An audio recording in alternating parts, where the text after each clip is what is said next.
Hi అండి. ఎక్కడికో ready అయిపోయాను అనుకుంటున్నారా? మేమైతే ఈరోజు గృహప్రవేశానికి వెళ్తున్నామండి. మాకు తెలిసిన వాళ్ళు ఒకళ్ళు గృహప్రవేశం చెప్తే మా ఆయన నేను ఇద్దరమే వెళ్తున్నాము. వీళ్ళు కూడా ఇంతకుముందు మా దగ్గరలోనే ఉండేవారండి. ఇప్పుడైతే వేరే చోటుకైతే వెళ్ళిపోయారు. అక్కడైతే ఇల్లు కొనుక్కున్నారండి. అక్కడికి గృహప్రవేశం చెప్పారనేసి వెళ్ళామండి అక్కడికి. అక్కడ వెళ్ళడం వల్ల చాలా మందిని కలుసుకున్నాము. అంతకుముందు ఒకటే ఏరియాలో ఉండేవాళ్ళందరము కూడా ఎక్కడెక్కడికో వెళ్ళిపోయారండి. అందరము కూడా ఒకసారి కలుసుకోవడం వల్ల చాలా హ్యాపీగా అనిపించింది. అప్పుడప్పుడు ఇలాగ అందరిని కలుస్తూ ఉంటే మనసుకు కూడా ప్రశాంతంగా ఉంటుంది కదండీ! అందరిని కలిసి మాట్లాడిన తర్వాత భోజనాల కాడికైతే వచ్చేసామండి. ఇప్పుడైతే అందరము భోజనాలు చేస్తున్నాము.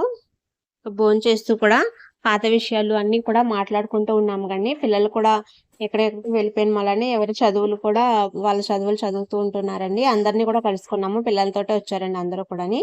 పిల్లలతోటి మాట్లాడుతూ చాలా బాగా ఎంజాయ్ అయితే చేశామండి.